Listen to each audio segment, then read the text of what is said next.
अस्सलाम वालेकुम एवरीवन, कैसे हैं आप सब लोग? होपफुली सब ठीक-ठाक होंगे, बिल्कुल खैरियत से होंगे और मैं भी अल्हम्दुलिल्लाह से बिल्कुल ठीक हूँ। अच्छा, मेरी लास्ट वाली वीडियो के अपलोड के बाद ना ये वाली वीडियो मैं थोड़ी देर से अपलोड कर रही हूँ और जिस तरह से आप लोगों के ना मुझे मैसेजेस आ रहे थे, कमेंट्स आ रहे थे, तो उससे तो मुझे अंदाज़ा हो गया था कि आप सब मेरी न्यू वीडियो का कितना ज़्यादा वेट कर रही हैं और मैं खुद भी चाहती थी कि मैं अपनी वीडियोज़ जो हैं वो वक्त पर अपलोड करूँ। आप लोग सोच रहे होंगे कि वीडियोस क्यों नहीं आ रही थी, तो उसकी वजह ये है कि मैं जितना टाइम पाकिस्तान में हूँ, मैं ज़्यादा से ज़्यादा टाइम अपनी फैमिली के साथ और ख़ास तौर पर ना अपने पेरेंट्स के साथ गुजारना चाहती हूँ। और फिर वीडियोस का क्या है, वो तो बाद में भी एडिट होके ना अपलोड हो सकती हैं, लेकिन जो वक्त इस लम्हे मैं अपने वालिदैन के साथ गुजार रही हूँ वो दोबारा वापस नहीं आएगा। सो आई होप कि आप लोग ना मेरी इस बात से एग्री करेंगे। अभी जब मैं सुबह उठी, मैंने विंडोज़ के कर्टन्स हटाए कि देखूं आज बाहर कैसा वेदर है, तो बाहर ना एक बहुत ही प्यारी खूबसूरत सी बिल्ली बैठी हुई थी। और जैसा कि आप लोग जानते हैं कि मेरी अपनी भी एक कैट है, इसलिए बिल्लियों से मुझे ख़ास लगाव है। और इसे तो देखकर ना मुझे अपनी मानो याद आ गई और ये इतनी प्यारी बिल्कुल वाइट कलर की थी, लेकिन पाकिस्तान में ना इतनी गर्दो गुबार होती है कि इसकी वजह से ये ना थोड़ी सी मैली लग रही थी। हालांकि ये ना बिल्कुल प्योर वाइट कलर की कैट थी और मुझे तो ये स्ट्रे कैट भी नहीं लग रही थी, बल्कि ऐसा लग रहा था कि किसी घर की ना पालतू बिल्ली हो और यहाँ ना छत पर आकर बैठ गई हो।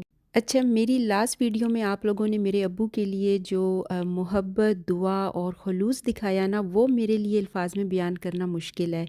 मतलब वाक़ई हर दूसरा कमेंट मेरे वालिद की दुआओं से ना भरा हुआ था और बहुत सौ ने तो ये भी लिखा कि जब आप अपने वालिद से मिली तो उस वक़्त ना मेरे अब्बू के एक्सप्रेशंस देखकर वो ख़ुद भी ना साथ में रो पड़े थे। तो ये सब आपके अच्छे दिल की निशानी है कि आप ना किसी के एहसासात को इतना मतलब गहराई से महसूस करते हैं। आप सब की मोहब्बत और दुआओं ने मेरे दिल को बहुत हौसला दिया है। मैं दिल से दुआ करती हूँ कि अल्लाह ताला आप सब की दुआओं को कबूल फ़रमाए, आप सबको खुश रखे, सेहत दे और आपके घरों में हमेशा सकून और खैर बरकत अता फ़रमाए, आमीन। और साथ ही में मैं अपने न्यू सब्सक्राइबर्स का भी ख़ास तौर पर शुक्रिया अदा करना चाहती हूँ, जिन्होंने रिसेंटली मुझे ज्वाइन किया और मेरे वालिद के सेहत के लिए दिल खोल कर दुआएं की। अल्लाह ताला आप सबको भी अपने अपने घरों में खुश रखे, आमीन। सुबह नाश्ता करने से पहले मैं अपना एज़ यूजुअल नीम गर्म पानी पहले पीती हूँ और इसके ना तकरीबन 1 आध घंटे बाद नाश्ता करती हूँ। मेरी जो सुबह की सेम रूटीन है ना, वो मैंने यहाँ पे भी फ़ॉलो की हुई है और ब्रेकफ़ास्ट जो है वो मेरी सिस्टर ना मेरे लिए ख़ुद ही तैयार करके दे देती है। हालाँकि मैंने उन्हें कितनी बार मना भी किया हुआ है कि मुझे जो कुछ भी खाना होगा मैं अपने लिए ख़ुद ही बना लूँगी, लेकिन वो फिर भी नहीं मानती है और कहती है कि नहीं, तुम यहाँ ना थोड़े दिनों की मेहमान हो तो मुझे करने दो। मुझे ना यहाँ की हलवा पूरी, रोगनी नान बहुत ज़्यादा पसंद है। तो या तो सुबह वो तैयार मंगवा के दे देती हैं और या कभी सुबह ना हम बाहर नाश्ते पर चले जाते हैं। तो रोज़ाना ना आजकल यहाँ पर मेरे कुछ हैवी किस्म के ब्रेकफ़ास्ट हो रहे हैं। इसलिए आज मेरा दिल हुआ कि कुछ लाइट सा खाऊँ, तो अभी मैं सिर्फ़ बॉइल्ड एग्स के साथ ना चाय ले रही हूँ। पाकिस्तान आकर मुझे ऐसा लग रहा है कि मैं घर के जैसे सारे काम ही करना भूल गई हूँ। यहाँ तो हर चीज़ के लिए हेल्पर होती है, चाहे कपड़े प्रेस करना हो, सफाई के लिए, कपड़े धोने के लिए, बर्तन धोने के लिए, मतलब हर चीज़ के लिए ना हेल्पर आ जाती है और वो कर देती है। तो यहाँ पर आजकल मेरी रूटीन कुछ इस तरह से बनी हुई है कि सिस्टर तो मेरी सुबह जॉब पर चली जाती है, जबकि मैंने उसे कहा भी है कि अगर घर में कुछ करना हो तो मुझे बता दिया करे, तो मैं कर लिया करूँगी। तो बस नाश्ता करने के बाद पहले मैं अपना रूम थोड़ा सा ऑर्गेनाइज़ कर लेती हूँ, उसके बाद अगर मुझे एडिटिंग का काम करना हो तो वो साथ में कर लेती हूँ और उसके अलावा भाई का घर भी साथ है तो वहाँ चली जाती हूँ और फिर दिन जो है वो मैं अम्मी अब्बू के साथ गुजारती हूँ। और जैसे कि आजकल दिन बहुत छोटे हैं, 4:30 तक शाम हो जाती है, तो उसके बाद अगर मुझे कहीं बाहर जाना हो या अगर किसी के घर जाना हो तो वहाँ चली जाती हूँ। तो बस ऐसे ही ना यहाँ पर आजकल मेरी कुछ रूटीन होती है।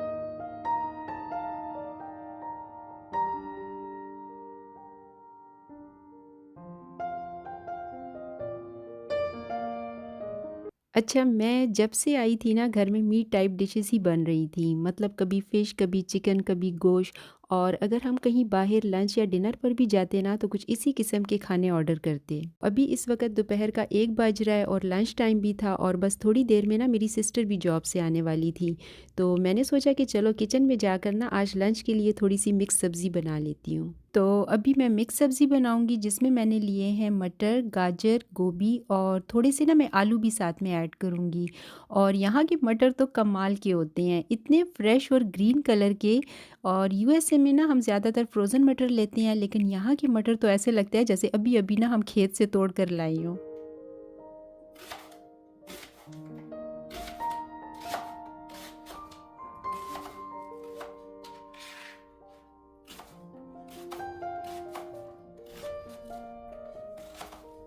चूँकि मैं पहली बार सिस्टर के किचन में खाना बना रही हूँ, इसलिए अब भी ना मुझे कुछ अंदाज़ा नहीं है कि ये सब्ज़ी कैसे बनेगी। मतलब अपने घर में तो अपने बर्तन होते हैं, अपने मसालों का जिनकी आदत होती है, मुझे पता होता है कि किस क्वांटिटी में क्या चीज़ पड़ेगी, कौन-सी चीज़ कितने वक़्त में पक जाती है। लेकिन यहाँ पर ना सब कुछ इस वक़्त मेरे लिए नया है, बट उम्मीद है कि जैसे भी बने सबको पसंद आ जाए।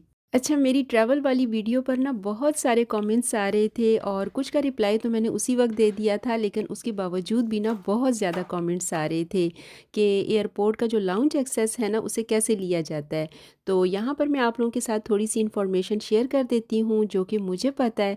तो ज़्यादातर एयरपोर्ट लाउंज जो एक्सेस है ना वो क्रेडिट कार्ड या डेबिट कार्ड के ज़रिए मिलता है। जैसे कि कुछ बैंक्स के ना प्रीमियम कार्ड्स होते हैं जिनके साथ फ्री लाउंज एक्सेस शामिल होता है। इसके अलावा अगर आपके पास एयरलाइन का बिज़नेस या फर्स्ट क्लास टिकट है तो उसमें भी ना लाउंज एक्सेस आप लोगों को मिल जाती है। तो इस तरह से ना हर एयरपोर्ट और हर कार्ड का जो रोल है ना वो अलग होता है। इसलिए बेहतर है कि ट्रैवल करने से पहले अपने बैंक या एयरलाइन से कंफर्म कर लें। और उम्मीद है कि इससे आप लोगों की जो कन्फ्यूजिंग है ना वो क्लियर हो गया होगा।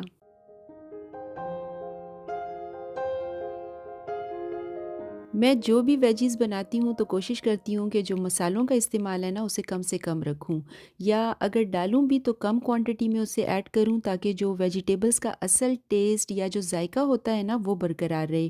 और मैं ना उसे ज़्यादा पकाती भी नहीं हूँ।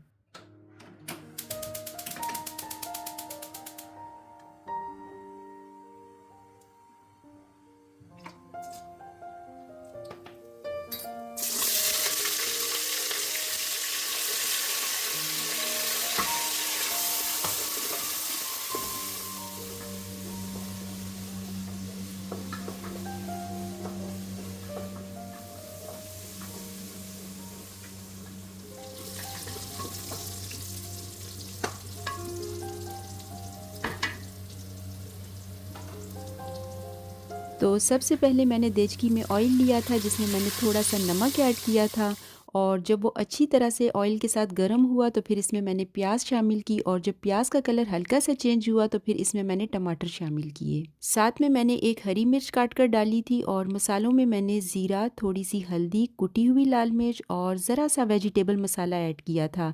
तो वो ऑप्शनल है, और बस इन सब चीज़ों को पहले मैंने अच्छे से मिक्स किया और थोड़ी देर के लिए ना मैंने फिर लिड लगाकर रख दिया था, ताकि जो टमाटर हैं वो अपने ही स्टीम में गल जाएँ और एक अच्छा सा मसाला हमारे पास पहले रेडी हो जाए। थोड़ी देर के बाद लिड हटाकर मसाले को पहले अच्छे से मिक्स किया, और फिर इसके बाद ना मेरे पास जितनी भी सब्जियां मैंने काट कर रखी थी वो मैंने इसमें बारी-बारी शामिल की। जिसमें पहले मैंने आलू शामिल किए, साथ में गाजर थी, मटर और गोभी, और ये सारी वो वेजिटेबल्स थी जिनका जो कुकिंग टाइम था ना वो सेम था। तो इसलिए मैंने सब एक साथ ही डाल दी थी। और इसके बाद मैंने इन सब सब्जियों को अच्छे से मिक्स किया ताकि इनमें भी ना मसाले का एक अच्छा सा फ्लेवर आ जाए। और इसके बाद मैंने लिड लगाकर हल्की आंच पर रख दिया था ताकि ये गल जाएं, और पानी वगैरह इसमें मैंने अभी तक कुछ भी ऐड नहीं किया था, क्योंकि सब्जियां ना पकते हुए अपना पानी भी रिलीज़ करती हैं, तो ये इसी में गल जाएंगी। और अगर आप लोगों को लगे कि ये नीचे से थोड़ा बहुत लग रहा है तो फिर हल्का सा पानी का छींटा दे दें, लेकिन ज़्यादा पानी इसमें शामिल ना करें ताकि ये अपने ओरिजिनल फ्लेवर में ही रहें। और बस एंड में मैंने इस पर लहसुन और हरा धनिया डालकर ना थोड़ी देर के लिए दम किया। लंच करने के बाद मैं और मेरी सिस्टर ऊपर छत पर आ गए थे, क्योंकि वो यहाँ पर कपड़े धो रही थी और साथ में ना हम गपशप लगा रहे थे। अभी यहाँ पर हमें थोड़ी ही देर हुई थी कि यहाँ पर ना मेरी वो नीज़, जिसको मैंने फ़ोन पर ना अपनी लास्ट वीडियो में सरप्राइज़ दिया था अपने आने का, तो वो भी इस्लामाबाद से पहुँच गई थी। और वो मेरे लिए फ़्लावर्स और साथ में वेलकम केक भी लाई थी, और उसने मुझे कहा कि जब से ना मुझे पता चला है कि आप आ गई हैं तब से मुझसे वेट ही नहीं हो रहा था कि कब मेरे टेस्ट ख़त्म हो और मैं आपसे ना फ़ौरन के फ़ौरन आकर मिलूं। तो खैर ये मेरे लिए अपनी बिज़ी स्टडी स्केजुअल से ना 1 वीक का टाइम निकाल कर मेरे लिए आ गई थी। सो 1 वीक ना अब ये इंशाल्लाह मेरे साथ ही रहेगी। और बस फिर हमने ऊपर ही छत पर केक काटा, धूप एंजॉय की, और जैसा कि आप लोगों को पता है कि धूप वहाँ ना हमें कम ही नसीब होती है।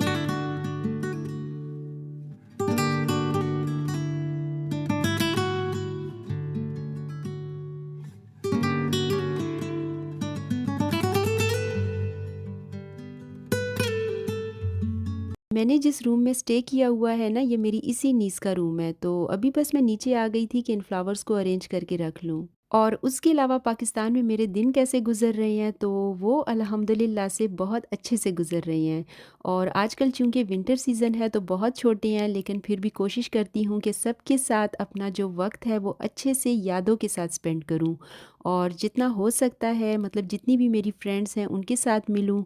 और आज भी ना मेरी एक फ्रेंड ने मुझे डिनर पर इनवाइट किया है। तो अभी बस मैं फ्लावर्स अरेंज करने के बाद रेडी होती हूँ, क्योंकि 6 बजे ना उसने हमें इनवाइट किया है और अभी जो है 5 बजने वाले हैं। लेकिन फ्रेंड के घर जाने से पहले ना मैं आप लोगों को अपनी सिस्टर के घर का एक छोटा सा होम टूर भी दूंगी, क्योंकि मुझे बहुत सारे कमेंट्स आ रहे थे कि आप ना अपनी बहनों के घर का होम टूर भी दें। तो अभी फ़िलहाल मैं आप लोगों को ना अपनी इस वाली बहन के घर का टूर दे देती हूँ, और उसके बाद ना जब मैं बाजी के घर जाऊँगी तो फिर कोशिश करूँगी कि वहाँ के घर का टूर भी दूँ। अच्छा, मेरी ये वाली सिस्टर मुझसे बड़ी हैं और इनकी ना छोटी सी फैमिली है, तो इसलिए इन्होंने जो ऊपर का पोर्शन है वो अपने लिए सेट किया हुआ है। सो घर तो शायद मैं आप लोगों को डिटेल से ना दिखा पाऊँ, क्योंकि हर घर की ना अपनी प्राइवेसी होती है, बट फिर भी कोशिश करूँगी कि एक जनरल सा टूर ना मैं आप लोगों को दे दूँ। तो ये ऊपर स्टेयर्स चढ़ने के साथ इनका पहले आता है डाइनिंग एरिया, और इसमें ना एक बड़ी सी विंडो भी है जिससे पूरी स्ट्रीट का व्यू भी देख सकते हैं, और साथ में ना ये छत को स्टेयर्स जा रही हैं। और फिर डाइनिंग एरिया के साथ ही इनका आ जाता है ड्राइंग रूम, जो कि मेरी सिस्टर ने बहुत ही ज़्यादा सिंपल सा सेट किया हुआ है।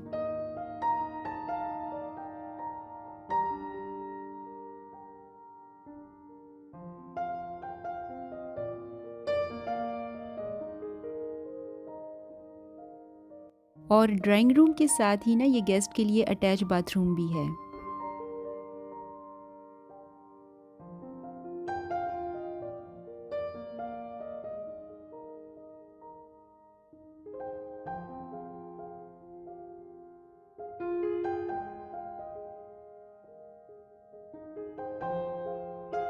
और ये इनका है फैमिली रूम, जहाँ पर ना हमारा आजकल ज़्यादातर टाइम गुजरता है, और इसको भी ना मेरी सिस्टर ने बड़े अच्छे से सेट किया हुआ है।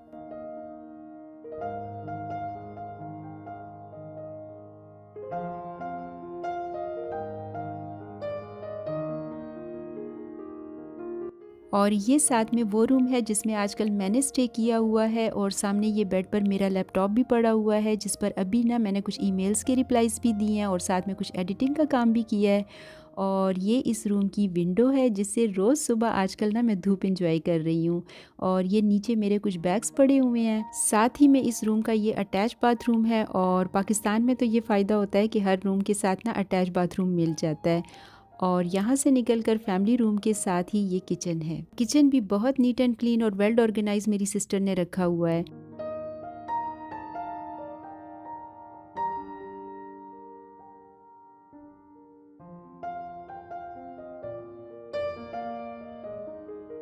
और किचन के साथ ही ये मेरी सिस्टर का सिंपल सा बेडरूम है, जिसकी डिटेल में मैं ज़्यादा नहीं जाऊँगी। अच्छा जी, तो अभी मैं फ्रेंड के घर जाने के लिए रेडी हो रही थी, और यहाँ पर ना मैंने अपनी ज्वेलरी भी निकाल ली थी कि मैं कौन-सी वाली आज पहनूँ और कौन-सी वाली मेरी ड्रेस के साथ मैच करेगी। तो ये थोड़ी-सी ज्वेलरी जो है बस मैं अपने साथ लाई थी कि यहाँ पर अगर मैं किसी के घर जाऊँ तो पहनूँ। और इसके अलावा मैं एक आध साथ में पार्टी वियर भी ले आई थी, और उसके अलावा ना जो ज़्यादातर ज्वेलरी है वो मैं लाइट, मतलब डेली वियर वाली ही साथ लाई हूँ। मुझे ना ज्वेलरी कलेक्शन का बहुत शौक है, तो अगर किसी ने इस पर डिटेल वीडियो देखनी है तो फिर मुझे कमेंट में बता दें, तो फिर जब मैं यूएस जाऊंगी ना तो इस पर भी एक वीडियो बना लूँगी। और अभी फ़िलहाल ये बस जो कुछ सेट मैं अपने साथ लाई थी तो वही आप लोगों को दिखा देती हूँ।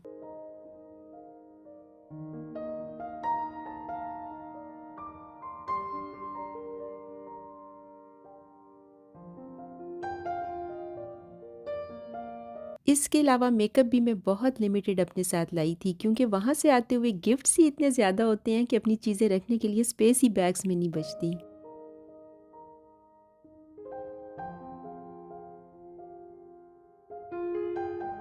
यहाँ पर मैं रेडी हो गई थी, तो मैंने सोचा कि मैं आप लोगों को अपना ड्रेस भी दिखा देती हूँ। तो ये लाइट कलर का मैंने सूट पहना है आज, और इस पर ना ये सारी एम्ब्रॉयडरी है। और ये वाला जो ड्रेस है ये मेरी सिस्टर ने ऑनलाइन ही ऑर्डर किया था और फिर यहीं पे स्टिच करा लिया था। अच्छा, इस ड्रेस के साथ ना सिर्फ सिल्वर कलर की ज्वेलरी ही मैच कर रही थी, तो फिर मैंने यही वाली पहन ली। और ये इसका दामन और दुपट्टा कुछ इस तरह से डिज़ाइन है, और इस सूट का जो कलर था ना वो मुझे बहुत अच्छा लगा। तो यहाँ गाड़ी में हम बैठ चुके थे और जो गिफ्ट वगैरह मैंने उसे देना था वो भी मैंने साथ में पैक करके रख लिया था। अच्छा, यहाँ पर ना शाम होते ही शदीद किस्म की ठंड हो जाती है, तो फिर मैंने अपने साथ शॉल भी रख ली थी कि अगर मुझे ठंड लगे बाद में तो मैं इसे पहन लूँ।